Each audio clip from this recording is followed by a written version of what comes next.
numbers at the bottom of the screen.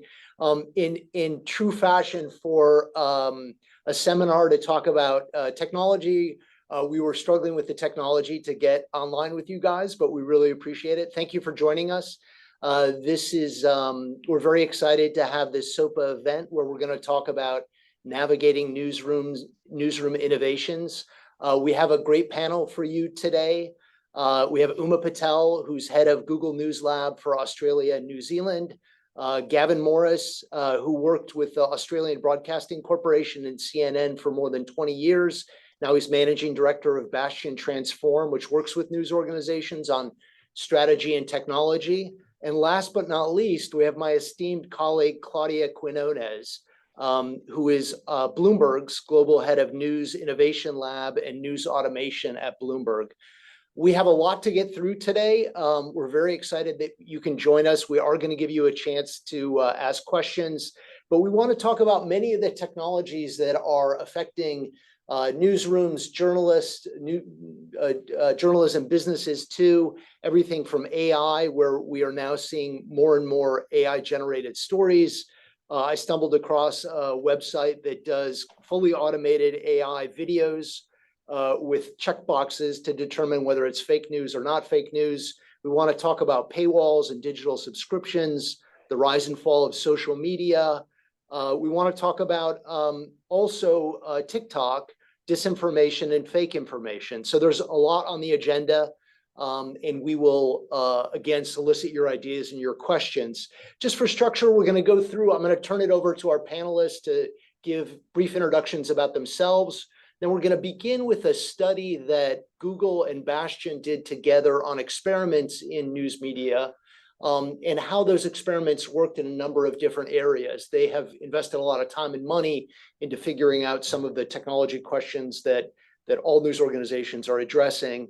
And then we'll move into a deeper dive into some of these key technologies, including AI and some of the other challenges that are facing newsrooms. Finally, we're going to finish up with some of the big questions around news organizations, including how much technology makes the mission of journalism stronger and where it undermines it. And then finally, we'll go to Q&A.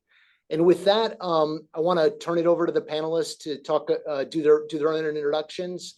Uma, why don't we start with you? Thank you so much, Peter. And thank you to everyone on the call for joining us for this session. It's a pleasure to be here. I'm Uma Patel. I'm the News Lab lead for Australia and New Zealand for Google, and I'm part of the Google News Initiative. And before joining Google, I was a journalist. So I used to be a reporter for Sky News. I was the New Zealand correspondent, and then moved over to the ABC, where I did politics and then general news. And more recently, I worked for the Financial Times in London as part of FT Strategies, which is, of course, basically management consultancy from the Financial Times that focuses mainly on news publications. But during COVID, I missed home a lot. And so I found myself on a plane returning to Sydney, and am now the News Lab lead for Australia and New Zealand, which basically means that I set up programs and partnerships to do three things. One is grow digital skills within newsrooms. The second is tackle misinformation by partnering with news publishers. And the third is growing diversity within the news publisher ecosystem. But yeah, it's a pleasure to be here today. So thank you for having me. Thank you, Uma. Gaven, please go ahead. Thanks, Peter. Hello, everybody. Great to be here with you this afternoon, this evening, wherever you are. I am a journalist of about 30 years standing. I spent the first half of my career on the road as a correspondent, as a producer, did politics in Australia, worked for CNN on the road for a long time, and then was on the team that helped start Al Jazeera English in the Middle East. And then the second half of my career really in news management and strategic change, both with Al Jazeera and then back at the ABC, where I did things like launched a news channel and drove the digital strategy. Really, really fascinated at the intersection between technology, change in audience behavior, change in newsroom behavior. And I suppose across my 30 years, really that full journey from being a copy kid in a newspaper office, literally cutting out pieces of paper, through to now looking at the impact of AI on journalism and news. So yeah, the whole journey, really pleased to be here today and looking forward to the discussion ahead. Great. Thank you, Gaven. And Claudia. Hi, it's Good morning. So I'm dialing from London, so this is very early for me here. So I'm Claudia Quinonez. I've been at Bloomberg 23 years, and it's been a journey through several parts of the news organization. So I started as in the news, and then I had a few years in as market specialist in the commercial side, and now I'm in product, handling the News Innovation Lab. And the News Innovation Lab at Bloomberg is at the cross section of product development, content creation, technology, driving technology in general. So we handle all things related to news automation, which started at Bloomberg. We'll hopefully talk a little bit more 8 years ago. So there's a consistent trajectory now going into how do we apply technology for content creation and innovation in general on the content. So on the content side, throughout all the news cycle, we focus in the monitoring, content creation, content innovation, and bringing data and crunching data for that purpose. Great. Thank you. Yes, and I would love, hopefully everybody would love to hear more about what Bloomberg is doing, but I know I personally would like to hear more about that. Let's start off, please, in the first section to talk a little bit about this project that that Google and Bastion did together. Uma and Gaven are the experts here. They can lay out the scope of it. It involves technology and experimentation in a number of different areas. Maybe Uma and Gaven, could you guys begin by sort of describing what the project is, how it came about, and then how you guys went about answering some of these questions? Yeah, wonderful. I think we have some slides to share here if it's possible to put them on the screen, but otherwise happy to talk through it. So as a bit of background, one of my priorities, as I mentioned, or the priority of the News Lab lead, is to encourage newsrooms to innovate, to encourage newsrooms to experiment. And as we know, everyone has everything to gain from it. The news ecosystem has everything to gain. Audiences have everything to gain. Reporters have everything to gain. Publishers have everything to gain if we encourage experimenting within the newsroom. But I think for a variety of different reasons, it's a little bit challenging. Firstly, journalists are very focused on the short term. That is the nature of most reporting. Not all reporting, of course, but most reporting. And experimenting takes more of a long-term vision. And secondly, and I think this is the largest hurdle, it's really important as a journalist to be cynical, to hold really powerful institutions to account. But cynicism in and on itself means that it's harder to take risks because you often see the failures or the possible failures of them. And if it does fail, it's easier to focus on those failures. But experimenting by its nature means that you're testing things or you're trying things that absolutely shouldn't be certain. And in fact, if they are certain, then you aren't experimenting at all. So with this project, we wanted to do three things. One is encourage risk. Secondly, create a template for any newsroom to do. And thirdly, encourage newsrooms to really own the ideas that they were testing. So to encourage that risk, we made sure that we created a system that was framing and measuring the probability of success and focusing on the opportunities instead of the possible failure. And really running towards that risk, really knowing that there was risk involved and that the possibility of it not succeeding was high, but being very comfortable with that. Secondly, we wanted to create a template for any newsroom to use. So as part of that, all three publishers that took part in it have shared their results. So in publishing, National Indigenous Times and BusinessDesk in New Zealand have shared the results. And we partnered with three very different newsrooms. These newsrooms were different by the size. They were different by their transformation journey, where they were on their digital transformation journey. They're also different on the audience they were targeting as well. And lastly, we encourage these newsrooms to really own their own ideas. So there's no prejudgment. Bastion and us worked with these newsrooms to develop these ideas, but they really came from the newsroom, really owning them. And that meant that they own successes and they own the pathway there.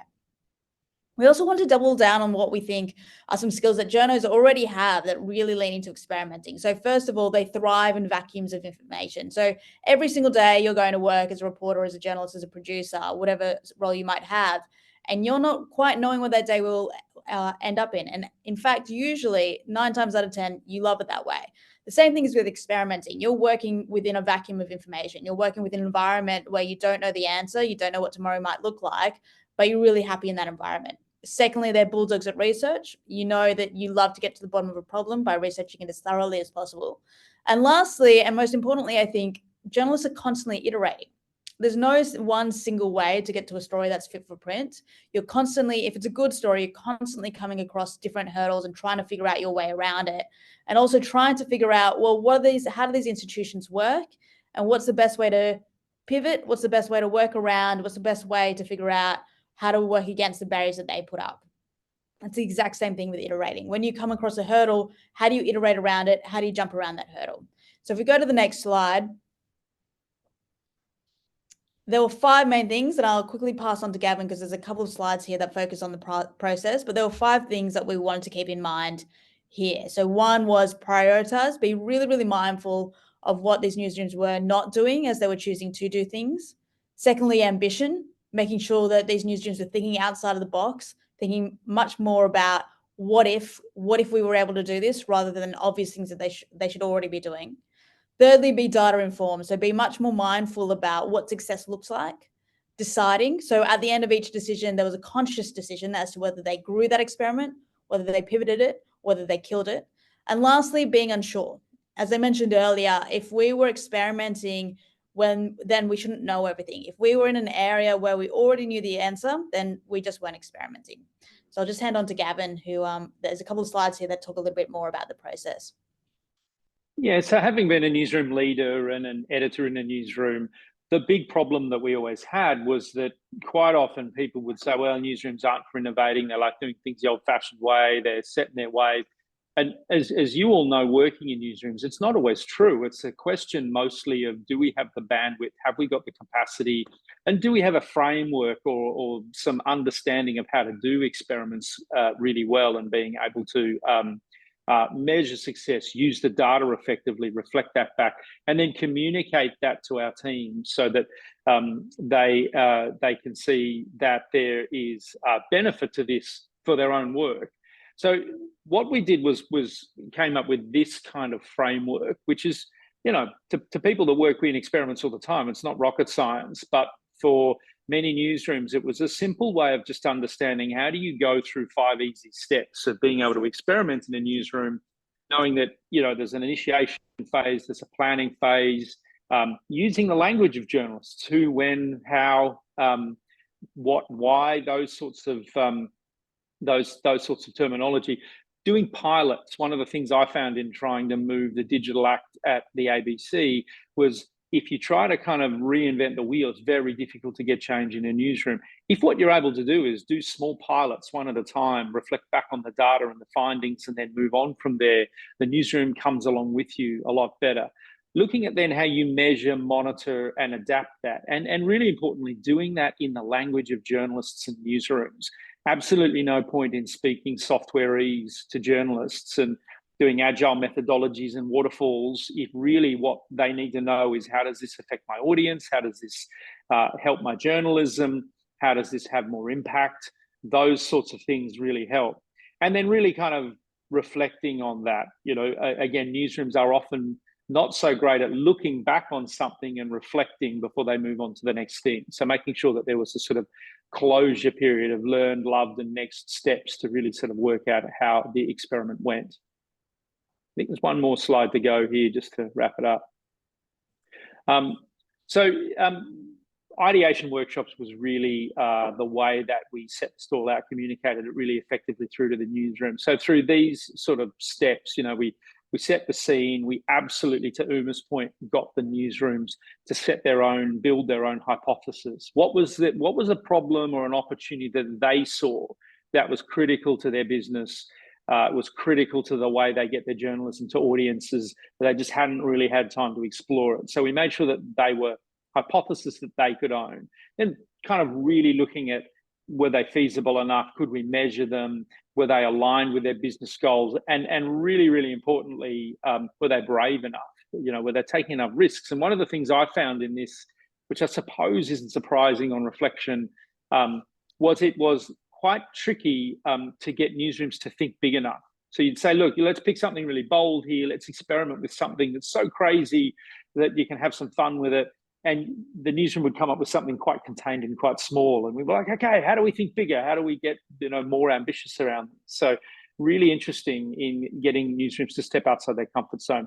And then this idea of a pre-mortem, looking at what could possibly go wrong, what could possibly go right, and how do we spot the symptoms of that as we're stepping through the experiment. That was a real part of the process. Great.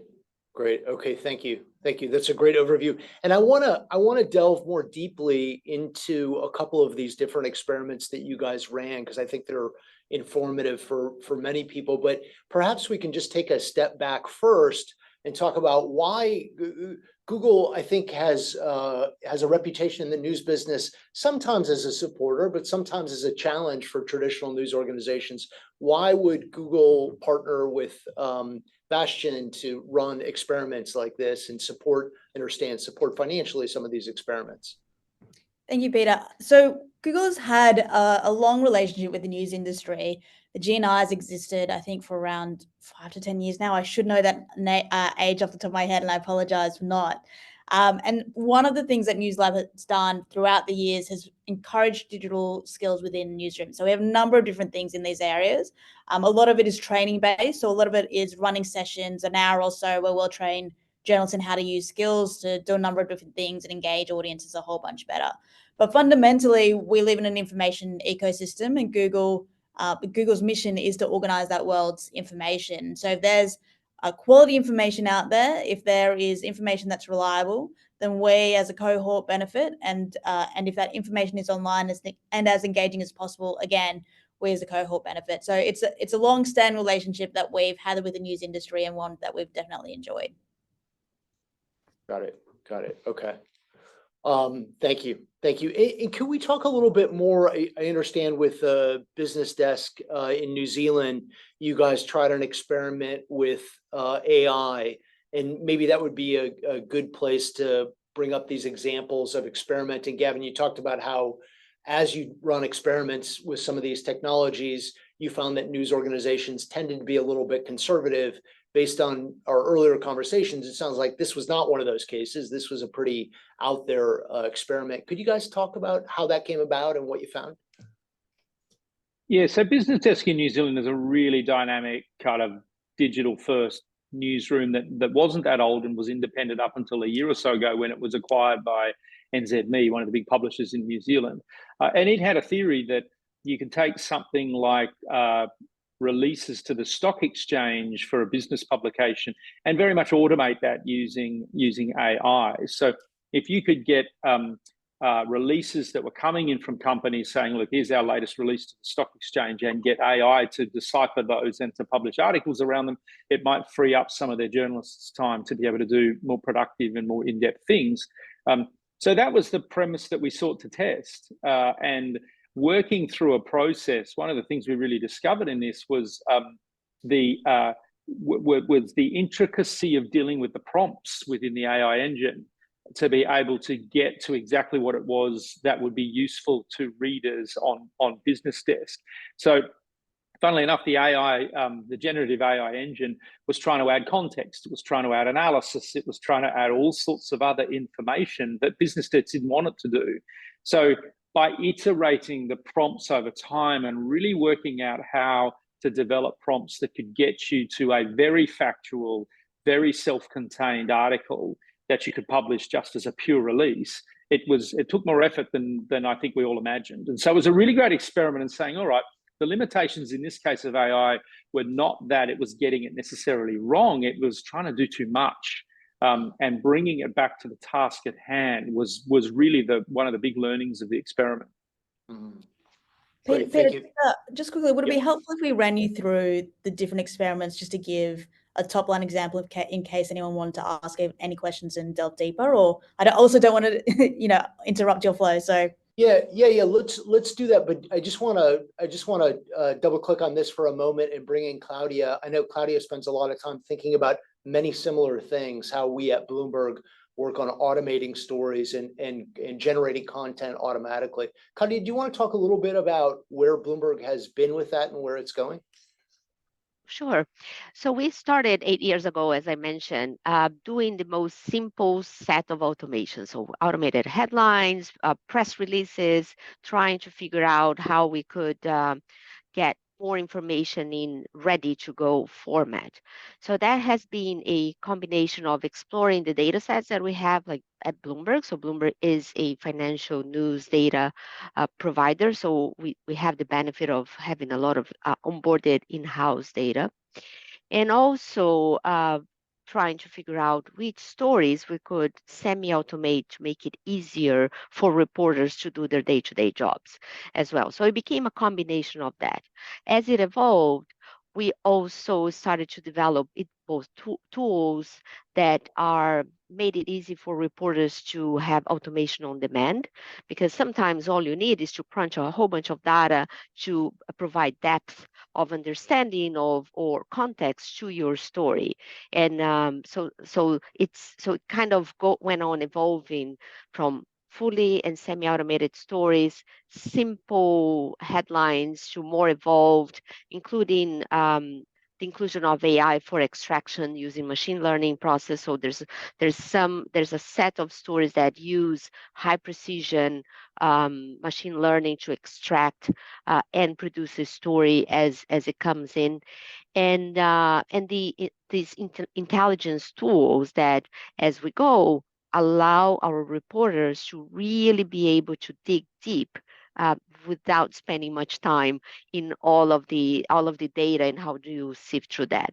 So it's a journey and a combination, and I think all of those now combine and become a toolkit that reporters and editors have available to them, and they can use and incorporate in their day-to-day. Great. Thank you.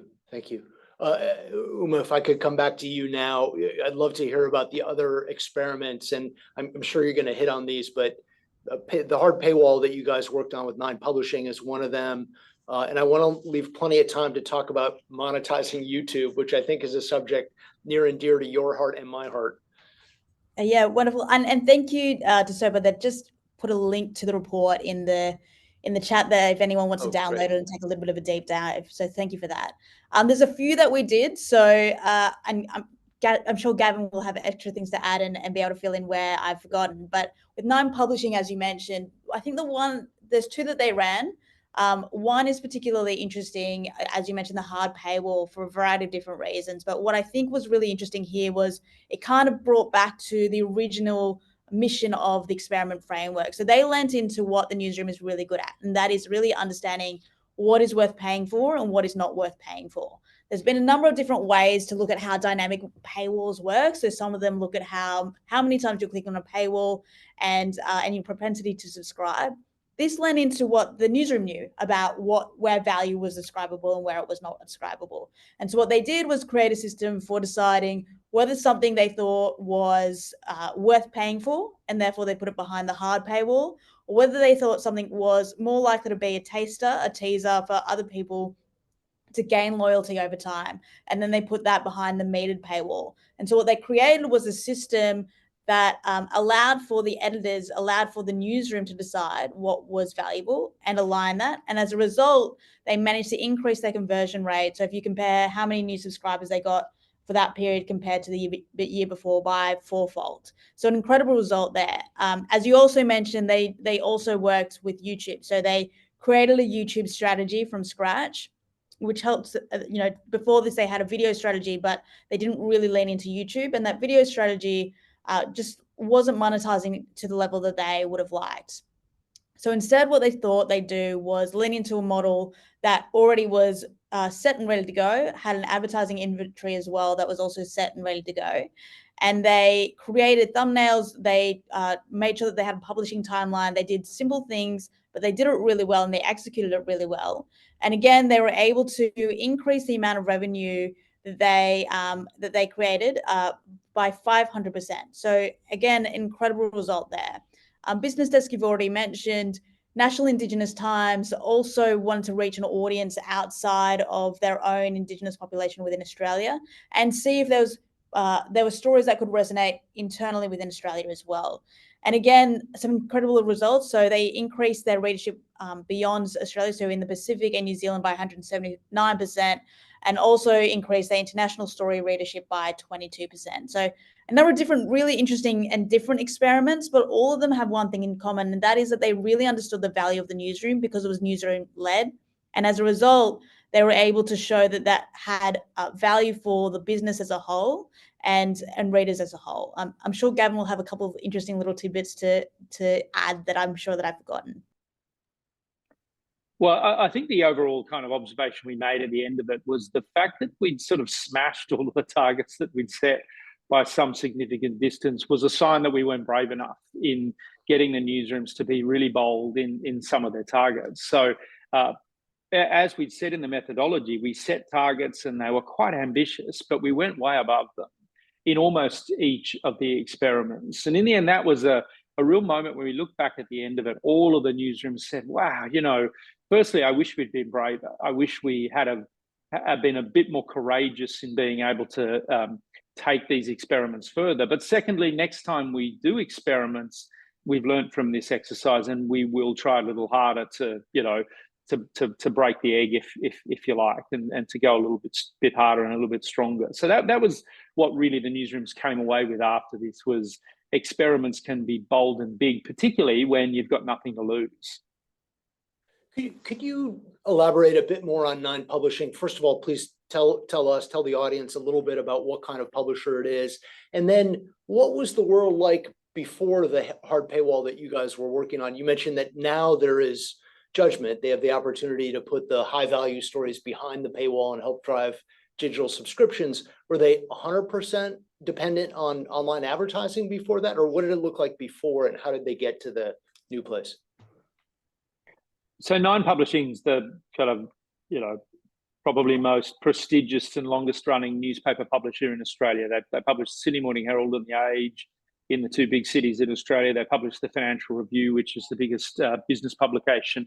And yeah, you know, originally as Fairfax Media had been around for 160, 170 years. Now, they'd gone down, I don't think anyone would disagree with me here, but they went down in the .com kind of era, a very clickbait strategy in relation to their digital, and kind of lost the house by sort of really going down a path around its content that wasn't in tune with its DNA. So the newspapers were still doing terrific journalism and newspaper content, but their websites and their online strategy went a lot more down the clickbait direction. And as a result, the business was taken over a few years ago by Nine Entertainment and was brought into a broadcaster effectively.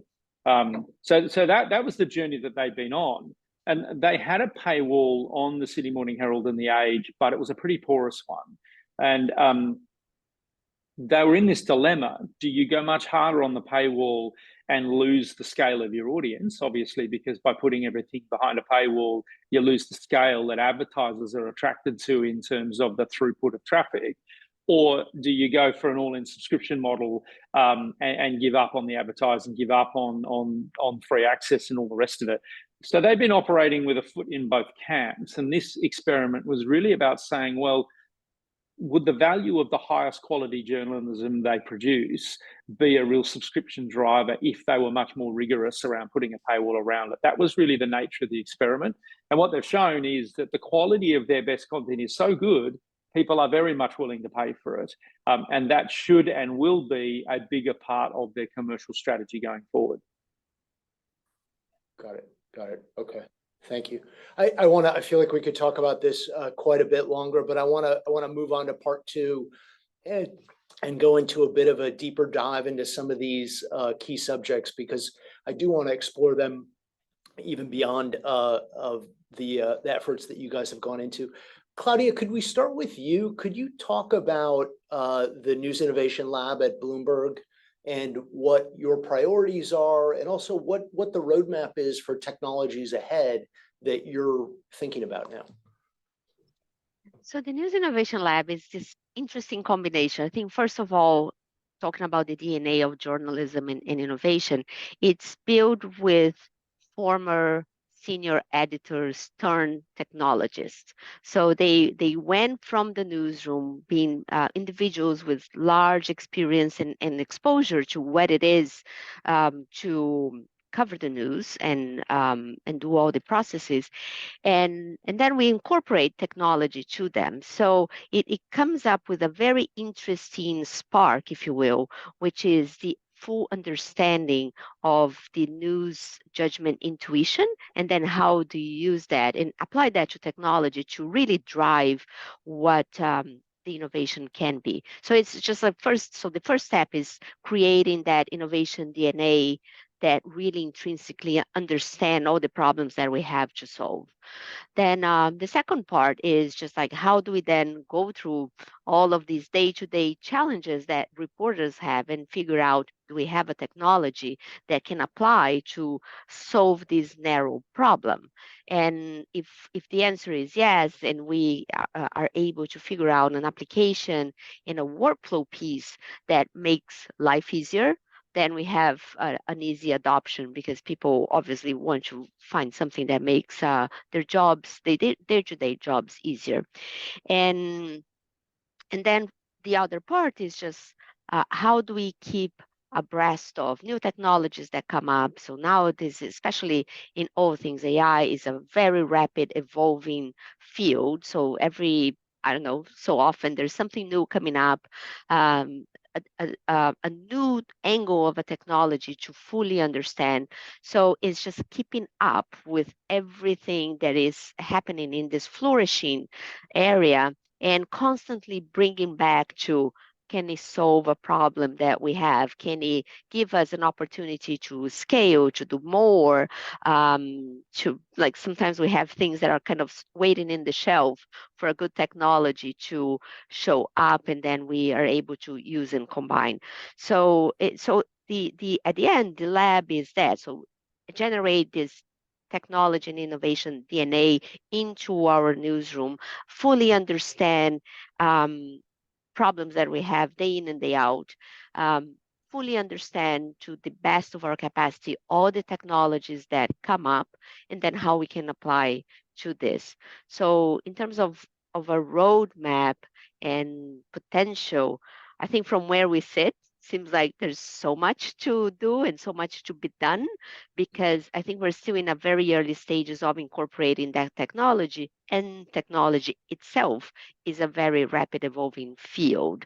So having a number of brilliant minds dedicated to how do we solve this problem and how do we go about always taking the benefit of it is a great place to be. Thank you. Yeah, and I mentioned this anecdote earlier to others, but I'll repeat it here. When I came to Bloomberg, I thought, oh, journalists run this is a media organization. Journalists run this place, only to find out that actually Bloomberg has many more engineers than it does journalists, and it's really engineers who are in charge, that they kind of lead with technology. I'm glad you brought up AI. That seems to be the technology of the day, the year, perhaps the decade. But there are tough questions about AI. Of course, we're speaking at a time when OpenAI, the leading organization, is going through amazing chaos right now, and it seems to be changing as we're on this call, by the way. But yeah, breaking news, Peter. Sam Altman's back as the CEO. Yeah, I see that. I have this Bloomberg News alerts here, so I see that's happening right in real time. My colleagues asked some tough questions about this, and I'll ask this. If we could begin with you, Gaven, and then Claudia, and then I'm going to leave it to you for last. I hope that's okay, but there are reasons for it. Do newsrooms actually need AI? What problems, whether in print or visual media, do we think that it's suited to solving? Gaven, if you could take that first.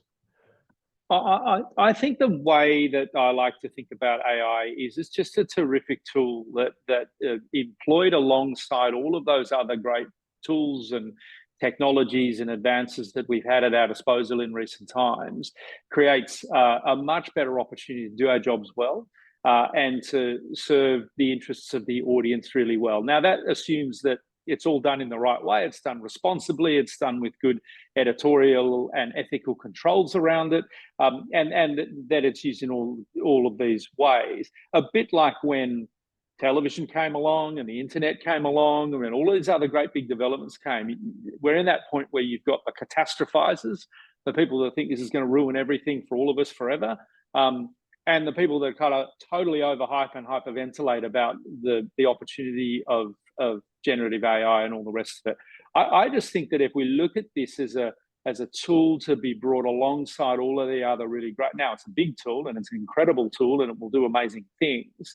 But to me, that is the context in which newsrooms should look at AI at the moment.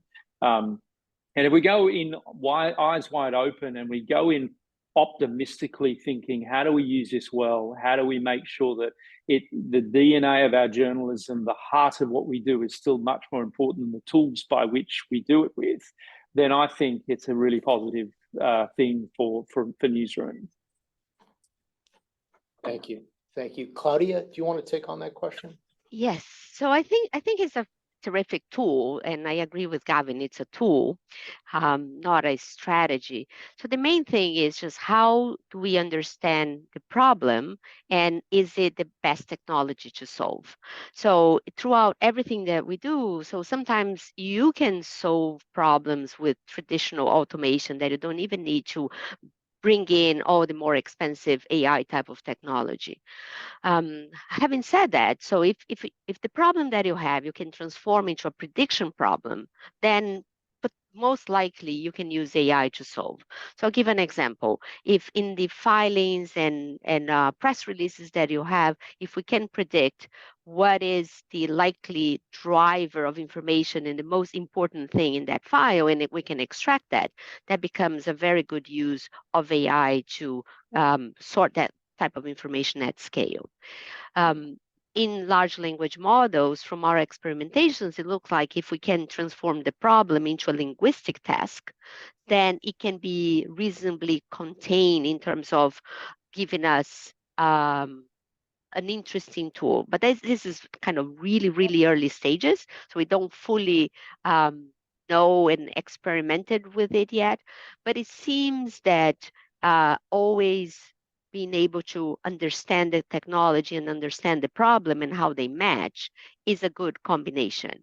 And if we use that in a careful, considered way, I mean, again, I'm going to insist that fully understand the impact of the technology, because sometimes I think we get excited about it, but not necessarily understand what's the impact, what's the pitfall, how does it work in the long run, and all of these are important things.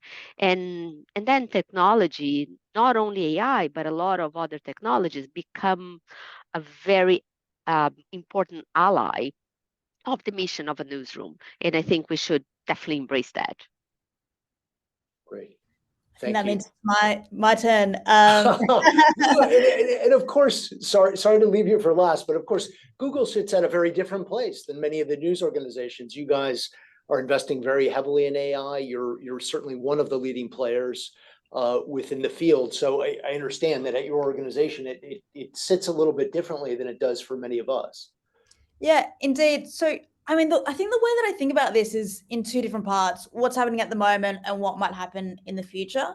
I think we've been using, or reporters have been using AI since the birth of the internet. You know, Google search uses AI as a fundamental basis point. If you're using autocomplete on a Google Doc, you're also using AI. If you're using Google Sheets, to some extent, you're probably using AI.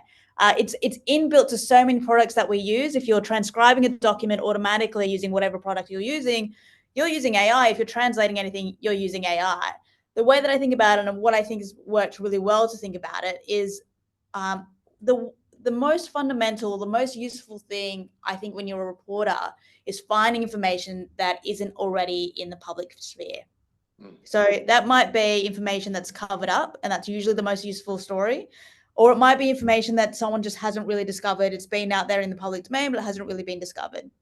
And so if we can use tools to get all the other stuff out of the way, to get everything else that uses up your time, so you can spend that time making those phone calls, building those trust with your sources, growing that understanding of whatever topic that you're covering, then hopefully we'll have better newsrooms and better reporters and better journalists as a result. So if we can use AI to automate everything that you don't need to think about and doesn't really necessarily directly correlate with your skill to uncover those original facts, to become that detective, to make those phone calls, then hopefully our news ecosystem, hopefully the information ecosystem will be better off as a result. Now, will it ever be able to create trust with an individual person to encourage them to hand over information? No, of course not. But will it be able to free up your time so that you can go out there, have those coffees, create that trust? Hopefully, yes. Thank you. Thank you. Very, very good answer. I want to jump into some of the audience questions actually, because they're hitting on some of these relevant questions as they come up. One person asks, will we see any agreement between news organizations on ethics and regulation in how content created using AI, generative AI, is labeled, whether it's text or video, etc.? What do you guys think? Can I have a go at that? So Please. in our tradition as news automation, early on, we decided to always be very much upfront. So if you look at any stories that is generated throughout news automation, it has a news automation byline. So we give the bot the byline. So you open the story and it says by news automation. If it's a combination of reporters, so human and machine, this story will be either a double byline, so reporter plus machine, or a assistance of. So it's very clear throughout. And I think that goes to one point that Uma mentioned, which is generating trust. We cannot break the trust between what we're doing and our audiences and our readers. So being able to really be upfront, that part is done with the assistance of a specific technology is very important. And I think it was a very good decision that we did early on, and we will carry on doing that as just completely transparency so our readers can choose to trust.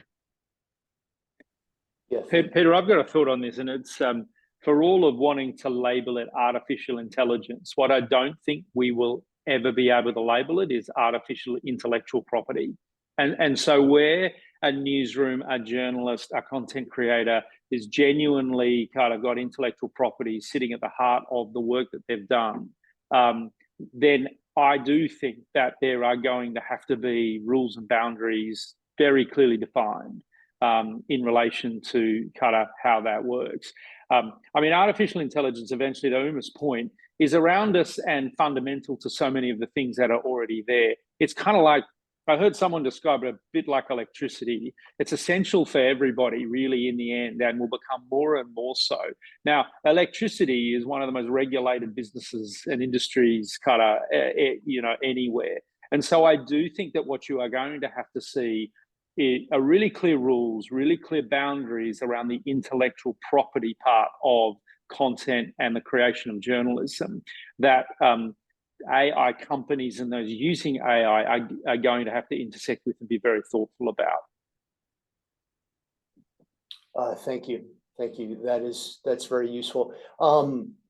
Yeah, Uma, do you want to add in on that? Otherwise, I was going to just slightly evolve the discussion a little bit.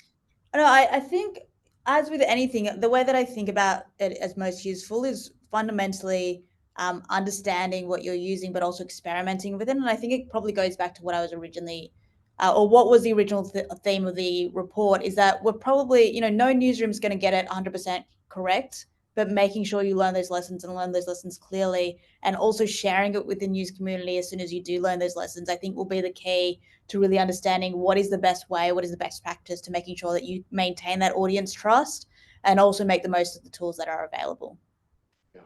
I was going to say, we're having this discussion, everybody's sort of pledging transparency and full disclosure and responsibility. We sit within fairly traditional organizations. And I think one thing that we've seen, drawing on Gavin's parallel of evolutions in technology from radio to broadcast television to smartphones to now AI, is that they're used by a lot of people who are not in big organizations, not used in responsible ways. It's also enabled disinformation, fake information, deep fakes in ways that we've really never seen before. And I guess the question that I'd put to you guys, I'd love to hear your opinions, is are we winning the battle of bringing more clarity and more reliable information out by these sorts of techniques, or are we losing that battle at this point, given the massive amount of misinformation that you see out there? Look, I've got a thought on this, and it's I think sometimes we're very rose-eyed about what's come before us.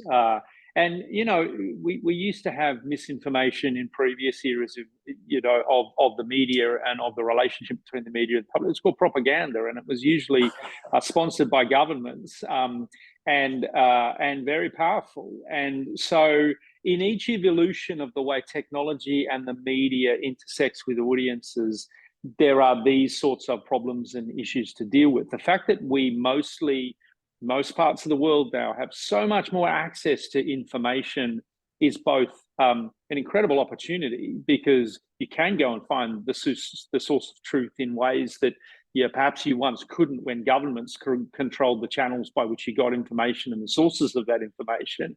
But equally, that can be laborious, that can be difficult. And if the sources of information are so ubiquitous that you've got to do all the hard work to find them, then obviously there are perils and threats that come to pass in that. So each different era has had a different problem to resolve.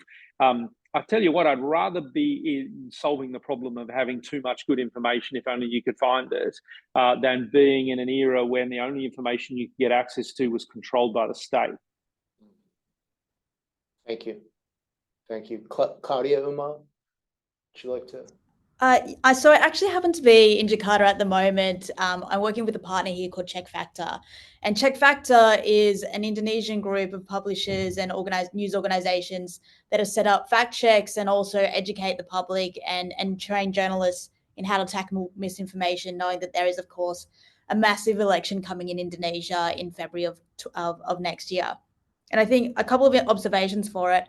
I think, for one, we need good quality information. But one of the really important tranches of this partnership is that we also have a media literacy component, so that everyday people, if they understand where to place their trust, what to look for when it comes to these things, I think that's the best antidote to any disinformation or misinformation out there, to help the audience understand what is, one, the benefit of choosing trustworthy sources, but also secondly, how to spot something that is most likely or more likely to be a hoax or made up. Great. Okay, thank you. And Claudia, did you want to add anything there?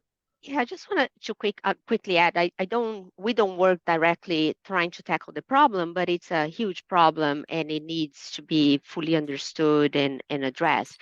I think one of the benefits right now is that pretty much every news organization is acutely aware that this is going to become a harder task as we go. The more the technology evolves, also you cannot really prevent bad actors to use it. So it becomes clear that everybody needs to have measure in place to observe, tackle, address, understand, and hopefully be able to win that battle and just like be able to always push out good quality information. So I think it's a very interesting moment, and we all should be paying really close attention to that. I don't believe that the problem is under control, so we should all engage in that. Okay. Thank you. And I wanted to circle back to something we talked about as we were preparing for this. Gaven, you raised sort of the flip side of this, that technology also allows profound changes in how we gather news, who can gather news, and who can actually bring that news, that information to the public. I think you said when you were working at CNN, you'd bring 27 suitcases to set up a satellite in order to get the information back to viewers in your home country. And now you need a smartphone, and almost everybody is holding a smartphone and videotaping. Could you talk a little bit about the benefits of that and how you've seen that evolution and perhaps what are some of the risks also? Well, you look across the span of, my career, and I'm, coming on elderly now, Peter. The span of my career, we have really gone from news being a very linear service provided by big news organizations on terms that they decided, to now being in an environment where audiences are totally in control of the nature and the manner and the source by which they get their news and information. And that's happened in one generation of our time.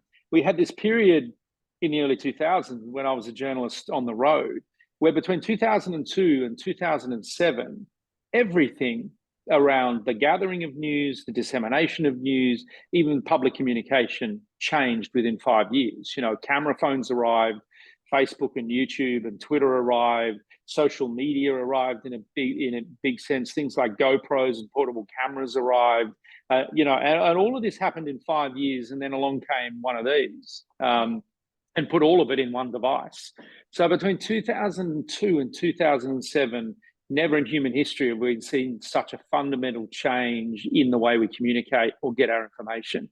And so, you know, there's no sense that we're going to have 5 years like that every 5 years.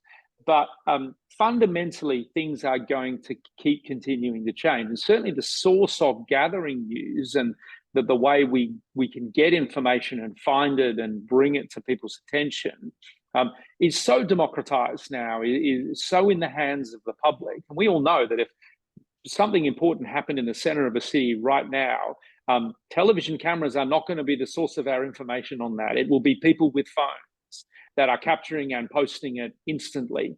And I've often thought this, Peter, you know, how would our memory and reflection of something like 9/11 be if those camera phones and that social media was around 3 years earlier than it was? Because that is a real good example of just how much changed in a very short period of time. Wow. Yeah, that's quite a point. Yes. Claudia or Uma, would you like to weigh in on that? Only to second Gavin saying that yes, he is elderly, or at least approaching elderly. No, I take that back. I take that back. I would I would add that the fundamental, you know, purpose of journalism hasn't changed. The need to communicate with audiences hasn't changed. The tools and the speed at which we can do it, of course, has changed. And I think there's so many advantages to that. The amount of people that you can reach with your stories, the amount of people that can get into the journalism industry now has also expanded as well. And I genuinely do think that on balance, we're better off for it. So I'm really grateful for the past 5 years and for Gavin's trajectory. I think I can give Gavin a run for his money in terms of elderly. I would just say that I started delivering newspapers when I was 9 years old in Minnesota, and I would get up at 4:30 in the morning in the cold winters of Minnesota to deliver newspapers. And I can't tell you how glad I am that that's not how we deliver the news anymore. That was quite an effort. We have lots of questions here that I want to get into. Also, there was one question about how AI can be used for censorship in certain regimes, that in some cases it can be used not just for creating information or finding information, but also to suppress information. Could you talk a bit about that? And this perhaps is happening more in countries outside of those that we are sitting in.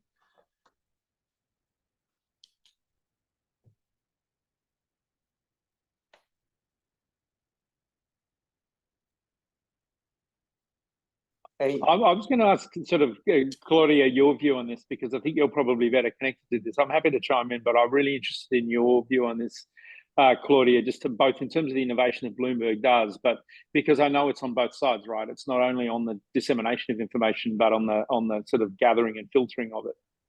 Yeah, I think it's you cannot prevent bad actors to use the technology, and I think we need to be very acutely aware of all of that.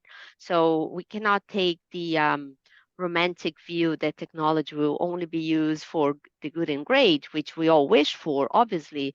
But I think it just plays out the same way other previous technologies have been used by regimes, by the bad actors, by whatever, in the same manner. And it just makes the mission of news organizations and reporters and journalists even more important, because I think someone mentioned the skepticism of news reporters. That's a skill set that then becomes incredibly important, incredibly handy, to be able to really report and tell the story. So I think that's proves that journalism has a big mission still ahead of us. And we should be careful, and we should pay attention, and we should understand how the technology can be used so it becomes easier to sort of dedupe whenever that could be happening.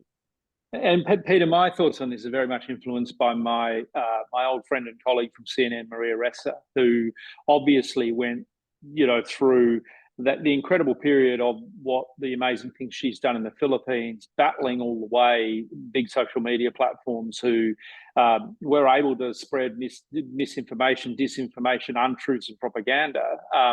And I think this is where big technology and big platforms absolutely do have a responsibility to do better, and to really think about the way, because most of these platforms are not native to those countries. They're usually multinational. They are usually very well resourced. And I think through Maria's experience and what unfolded in the Philippines and other authoritarian regimes, is platforms and big tech can do more in this, and can play a more responsible role in kind of really thinking about the way, whether it's AI or whether it's just kind of good old-fashioned propaganda, the way misinformation is spread. Great. Anything else on that subject? So I think I just read the question as well. I think one of the things that I also asked was techniques or things that can be used to help it stop. So Gaven mentioned Maria. We've worked with Maria a number of different times for different projects, especially in the lead up to the elections. And one of the things that she really finds useful is a product that we have called Pinpoint. And Pinpoint allows journalists to upload a whole bunch of documents and easily sift through that information to find answers or find little bits of nuggets of information. I definitely encourage you to download it, but it comes back to what I was saying earlier. It's one of those tools that you can use to get more information, more quality information out there quicker, and focus your time on building that trust with your sources as well. Great. That's very helpful. Claudia, I'm going to ask you a couple of tough questions that are coming in the chat. I'm not sure why you're getting some of the hard ones, but I don't know how much of this you can talk about or not. There's one question about Bloomberg Zone, Bloomberg GPT. Can we find out more about Bloomberg GPT? How has it changed the way journalists work and content and products are produced at Bloomberg? Can you/we talk about that? So we have a white paper that has been published, is in the public domain. I encourage you all to look it up. It's on our website. You can give it a read. It's being trained, the specific capabilities that is being trained with financial data and Bloomberg News content, which span over 30, 40 years. So it's very specific, has very specific financial domain knowledge, which is like a benefit for anyone in finance, obviously. Then there will be more of releases, and I think similar to how Uma described Google, it's present in several of the Bloomberg terminal products already and increasingly. So I think there's a lot of information out there. It's not necessarily, and it's not my product, so I cannot really talk about how it will be deployed. But I think as we go, we'll probably see more of it being incorporated to products in general. Great, thank you. And I'm conscious that we're kind of spilling into overtime here, but I'm going to go a little bit longer if that's okay with you. And audience, thank you for joining us. We're going to try to get through as many of your questions as we can. One other for you, Claudia, specifically, there's a question about whether Bloomberg has had any AI experimentations that have failed and you decided to kill it off. And if so, could you talk about it?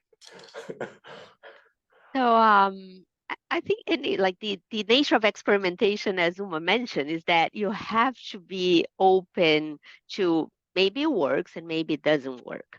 And when it doesn't work, I think the main point is don't deploy, right? So the criteria for having anything that is good enough for then being used has to be very rigorous and very rigid.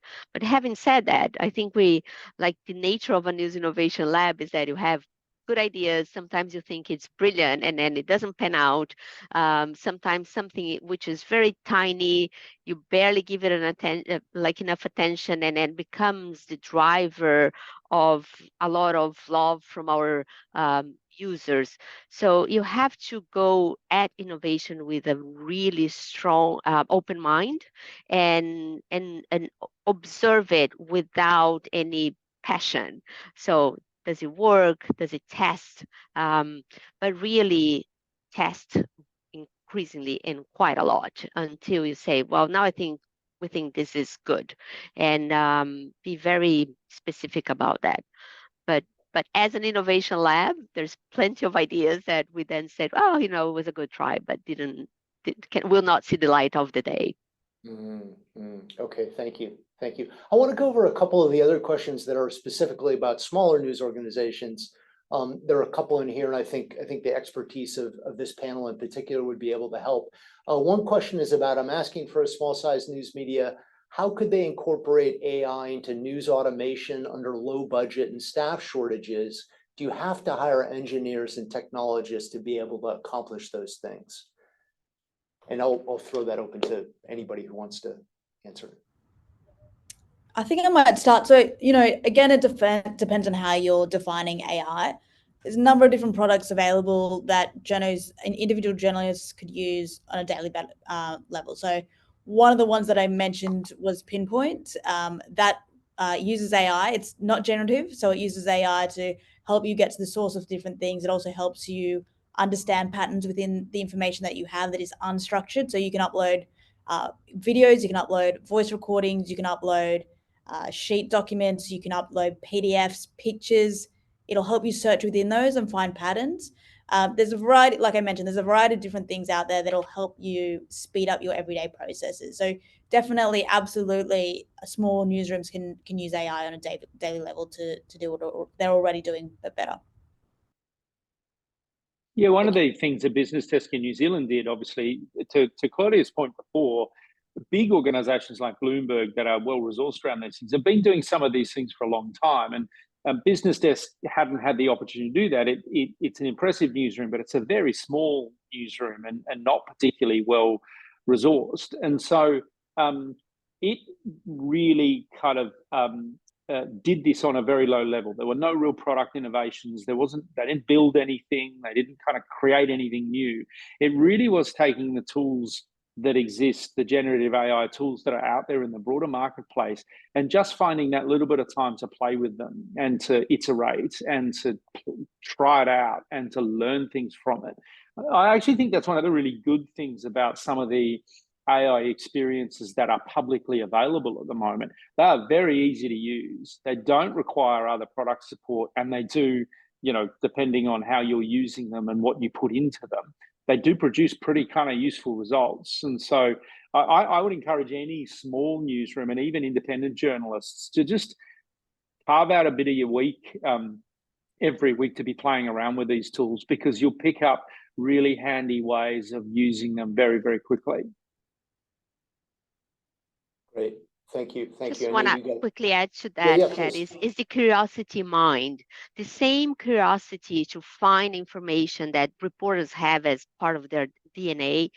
If you direct that a little bit to what is the technology that can help me in certain tasks, it's easy enough to find, and that's quite a lot. So I think whatever the size of your organization, small or big, if you can foster that curiosity mind, you can probably start incorporating technologies in interesting ways. Great. Thank you. Thank you. And there's a question that's related but slightly different. Let's say a newsroom wants to set up an innovation lab from scratch, doesn't have journalists who can become technologists. Who should they have on that team? So I think any news organization, like society in general, you have early adopters, super early adopters of technology, early adopters, the mid-range and late adopters. So I think first identify your early adopters, people who are naturally curious and interest about technology in general, and give them space for that experimentation, for the organizational space for that curiosity to become more tangible.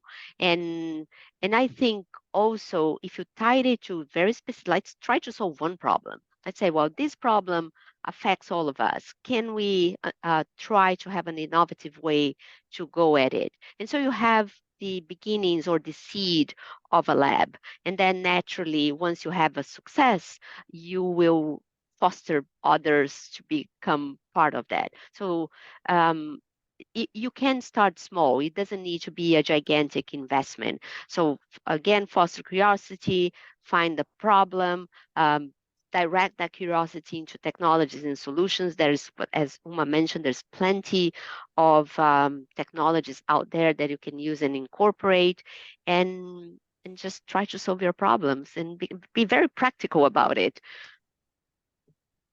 That's terrific advice, Peter. And I'd add one thing to Claudia's excellent advice there. It's about the life cycle too of a story and the life cycle of journalism. You know, we did a thing at the ABC where we had a documentary current affairs program, very famous, very well respected, but it was for broadcast, and we wanted to think about the digital experience. And up until then, the digital experience was they made their documentary, and the online journalists came along at the end and then wrote a text version of it. And it never really captured the quality and the depth and the essence of the story. So one of the things that we tried to do as an experiment was, what if we got the digital expertise involved with the creation of that story at the commissioning stage, not at the post-production stage? How might that work? And this incredible thing happened. Not only did the digital story become as brilliant as the documentary, but there was this terrific collaboration between the digital journalists, who felt very kind of proud and privileged to be part of this esteemed documentary program. But the journalists in the documentary program thought, you know, actually, I learned something from those young punks who came along to kind of show us a thing or two about how digital works. And so you had this cross-pollination of learning, and you ended up with a much, much better digital kind of storytelling piece. And so sometimes it's not necessarily about the scale of the resource or the technology you've got available. It's just thinking through the process of journalism and thinking, how do we do a better job of it by maybe rethinking the point in time at which the innovation happens. Can I add? I think one skill set that will be particularly useful that you may not find as common amongst journalists, is understanding metrics, or be able to understand what success looks like.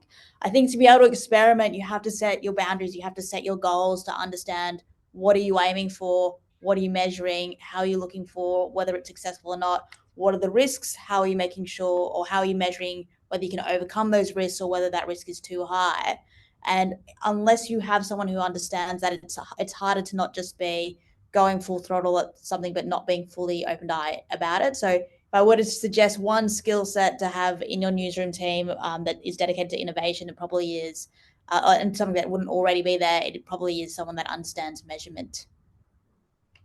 Thank you. I really agree with that. That helps a lot. Yes. The quantitative side, is often underestimated by journalists, I would say.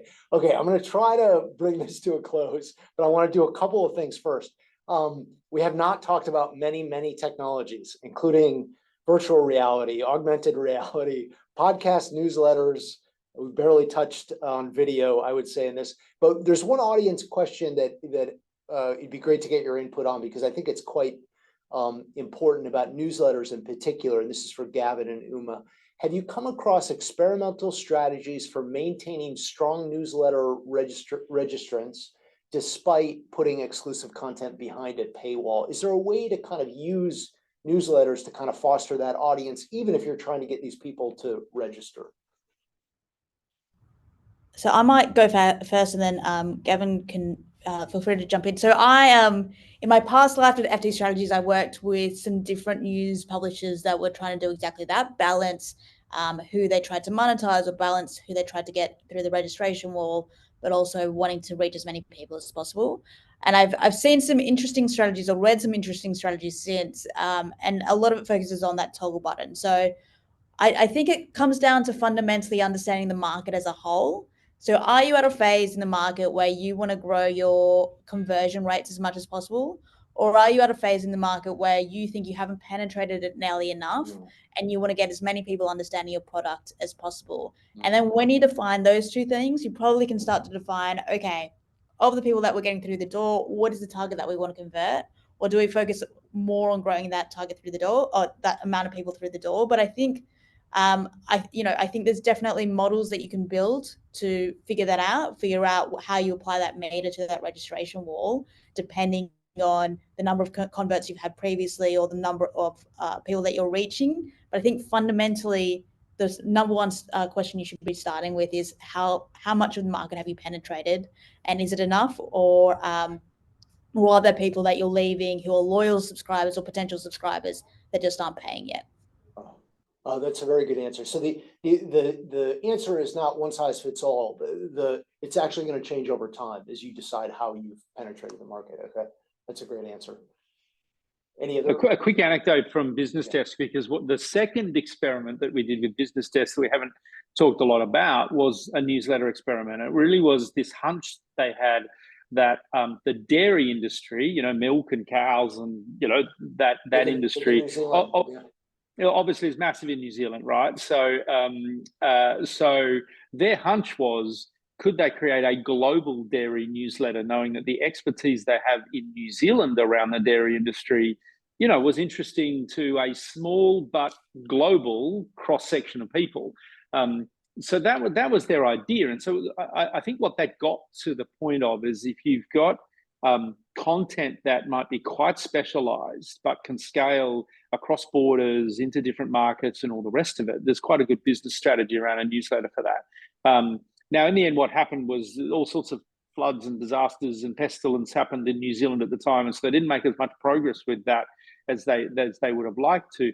But they have since gone back and looked at a newsletter strategy around things like politics and around some of their other business verticals that they think has got real traction. So so that there are definitely strategies to be deployed. I think both with subscriptions and with newsletters, it all comes down to the quality of the content and whether people want to sign up for it and pay for it. And so the better quality, and I'm stating the obvious, but the better quality the journalism and the content, the more successful those strategies will be. Great, thank you. Okay, we're going to wrap it up. We're going to go to the final round. I'm going to give you all one last question about pioneers that you admire. Who I had actually a whole series of big questions that I wanted to ask you guys, but since we're quite over time now, I'd just like to get your thoughts on who you see out there, not your own organization, where they're doing pioneering work with technology and innovations, and you're excited. You think they're doing something exciting and something valuable for the news industry. And I'll turn that over to whoever would like to start. Who are the pioneers that you admire? So someone or a news organization that I always click on whenever I see their name and something that they're interesting that they're doing is Shipstead. Shipstead's fantastic. They do a whole bunch of really, really cool stuff. They're very, very, very into experimenting, and they are really, really into also sharing their results publicly as well. So they're definitely working within the generative AI space. They're definitely trying all these different really cool things with their paywall. And one of the most interesting things that I think they've done, which I definitely encourage everyone to look at if you can, is how they gamified their paywall. But I'll leave it at that. But yeah, Shipstead is probably the one that I look to. Great, thank you. I've not heard of that. Gaven, Claudia? Claudia, you go next. I'm interested in your insights.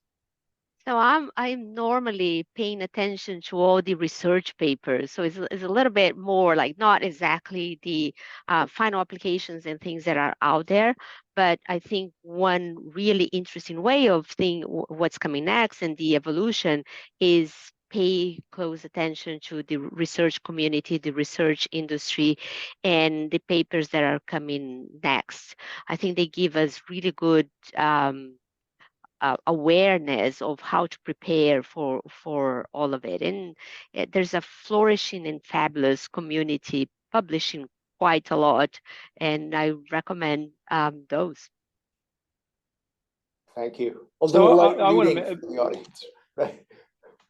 Sorry. Mention a small digital kind of outfit down here in Australia called the Daily Oz. Uma's very familiar with it, but two 20-somethings that a few years ago started a news operation here to effectively try to distribute news on Facebook, and obviously, you know, several rugs got pulled out from under their feet along the way, algorithm changes, you know, Facebook being Facebook, all of that kind of stuff. And so we've really seen them evolve and iterate what they do. So really it's news for that generation of audiences that we all think aren't necessarily too engaged with the news. So, you know, Gen Z and all the rest of it.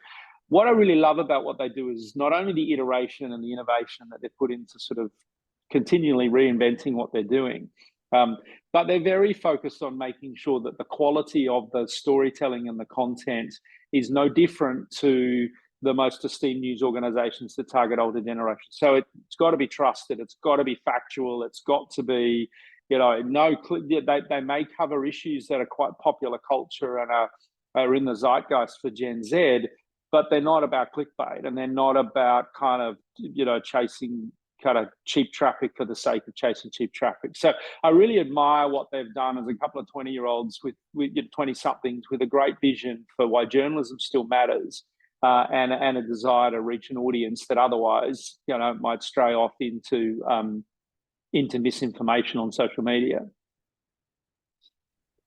Great. Thank you very much. Thank you all for such thoughtful answers. And thank you, audience, for sticking with us throughout this seminar. We really appreciate your participating in helping us sort through how technology is changing the news business and how to navigate it. Gaven, Claudia, Uma, thank you guys. Sophie, is there anything else that we need to do except for sign off? I guess there won't be a round of applause from the audience. Thank you, everyone. Thank you, Peter. Okay. Thank you. All right. Thank you, everybody. Thanks, Peter. Bye-bye. Okay. Bye-bye.